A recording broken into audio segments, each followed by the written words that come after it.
Sa ating lahat. Marahil makaka-relate tayo sa mga pagbasa ngayong linggong ito, lalong-lalo na sa ating unang pagbasa. Napakinggan natin sa unang pagbasa si Elias na nanalangin sa Panginoon. Pero ano ninyong kanyang panalangin, hindi buhay, kundi kamatayan. Sabi niya doon, Lord, pagod na ako. Hindi ko na po kaya. Kunin na po ninyo ako, gusto ko na pong mamatay. And I think we've been through that. We've been through that kind of prayer sa buhay natin. Minsan ito yung panalangin natin kapag ramdam natin na talagang napakarami ng mga pagsubok sa buhay natin. Alam natin na minsan ito yung pinapanalangin natin kasi nga parang akalain natin hindi na natin kaya yung mga problema natin sa buhay. Lord, take me already. I want to die already.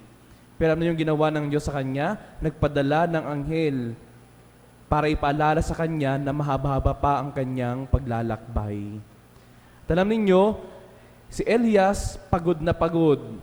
Kaya siguro, pinagpahinga muna siya ng Panginoon, pero pagkatapos ng ilang saglit, binigyan siya ng pagkain.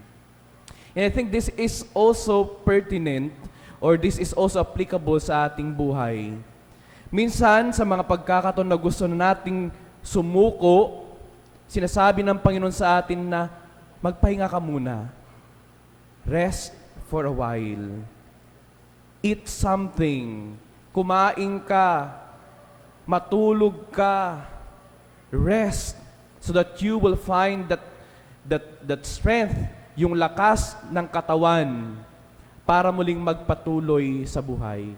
Pero ninyo, hindi natin matutugunan o hindi matutugunan ng Diyos at ng ibang taong ating pangangailangan if we keep to ourselves all of our problems. Alam ninyo, napakinggan si Elias sa ating unang pagbasa dahil anong ginawa niya? He shouted, he expressed his heart out sa Panginoon. Hindi niya kinimkim ang kanyang mga emosyon. Kanyang binanggit lahat ng kanyang mga nararamdaman. Sinabi niya, Lord, pagod na ako. Lord, ayoko na. Gusto ko nang mamatay. And that's the time that the Lord heard him. And He sent angel to remind him, Hey, Elijah, there's more for you there. Marami pang mga bagay ang naghihintay sa iyo, Elias. But when we keep to ourselves all of our emotions, hindi tayo mapakikinggan. Di ko alam, ako naranasan ko na yung kinikimkim mo, sinusolo mo yung problema mo, until sa time na parang sasabog ka na, di ba? Parang ang sakit na you would just cry your problems because of your problems, pero walang nakakaalam ng mga pinaglalaban or mga pagsubok sa buhay mo. I think this is one thing that we can learn from our readings this Sunday, my dear friends. Alam ko, I journeyed with the young ones, and I tell you, mental health is very important. Depression is real. And we cannot just spiritualize it when people come to us. Pero we will not be able to help other people, hindi tayo makakatugon, o hindi tayo matutulungan ng ibang tao kapag kinikimkim lang natin yung mga problema natin at sinusolo natin lahat ng pinagdaraanan natin. Sinasabi ng Panginoong Diyos ngayong linggong to sa atin, if you want to be helped by other people, you need to express and verbalize kung ano yung mga nararamdaman at pinagdaraanan mo. Kung pagod ka na, sabihin mo, tell it to your husband, tell it to your wife, tell it to your parents, tell it to your best friends. Kasi kapag ikaw lang yung nakakaalam ng laban mo, hindi maririnig ng mga anghel na pinadala ng Diyos yung mga problemang pinagdaraanan natin. And I tell you, in my own experience, kapag nag-open ka ng puso mo, merong mga taong makikinig at dadamay sa'yo. People who will tell you, just like in the story of Elijah, kakalabitin tayo at sabihin sa atin, okay na, naririnig kita, pero halika, kumain ka muna at magpalakas. Merong mga taong dadamay sa atin at magpapaalala sa atin, just like the angel, sabi niya doon, Alam kong pagod ka, pero kumain ka dahil mahaba-haba pa ang iyong lalakbayin. And we can be that person sa ibang tao. Kaya nga, my dear friends, it's also important for us to have that sensitivity, especially in our own families. Mararamdaman naman natin kapag yung isang miyembro ng pamilya natin nangangailangan ng pagtugon.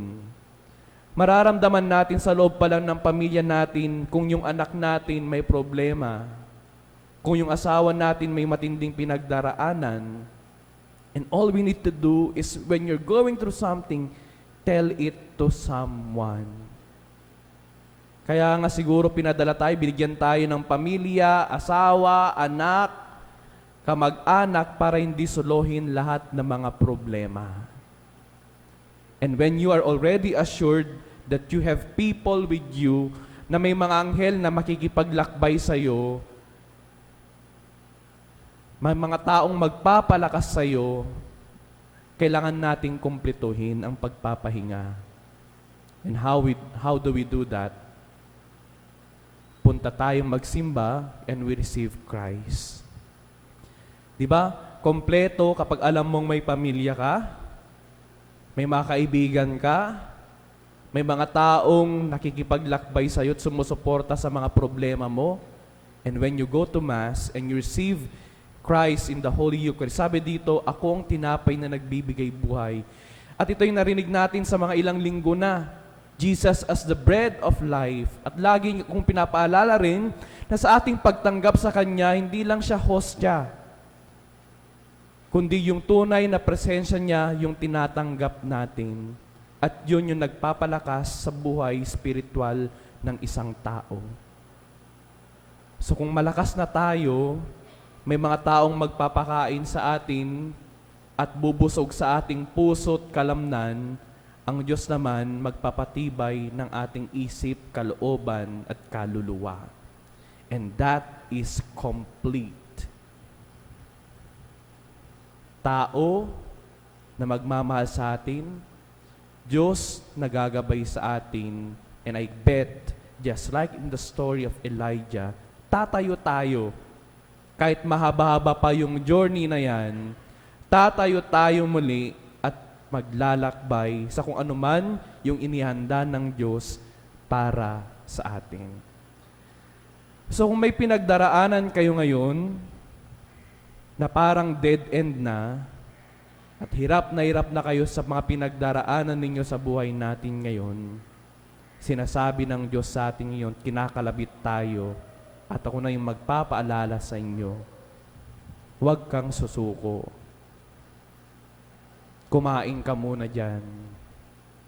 Kumain ng pagkain ng mundo, at pagkain na binibigay ni Kristo sa Eukaristya.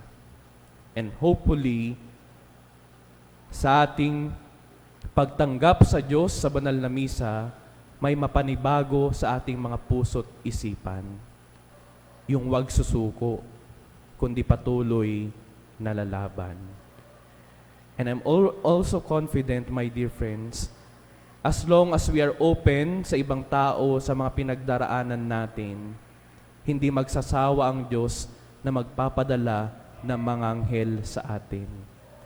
Mga anghel nakakalabit din at magsasabi sa atin, hindi ka nag-iisa sa iyong paglalakbay, kaya wag na wag kang susuko. Mental health is real, depression is real, and so is the love of God, and so is our love for one another. Alam natin, kaya nating gabayan yung mga taong may pinagdaraanan. Alam din natin na tayo ay kayang gabayan ng ibang tao at ng Diyos as long as open tayo at hindi natin sinusolo lahat ng mga problema natin. Sana, my dear friends, ngayong linggong ito, lagi natin ilagay sa ating mga puso't isipan. Yes, minsan ang dalangin ko, Lord, kunin mo na ako. Lord, pagod na ako. Pero dagdagan natin yon.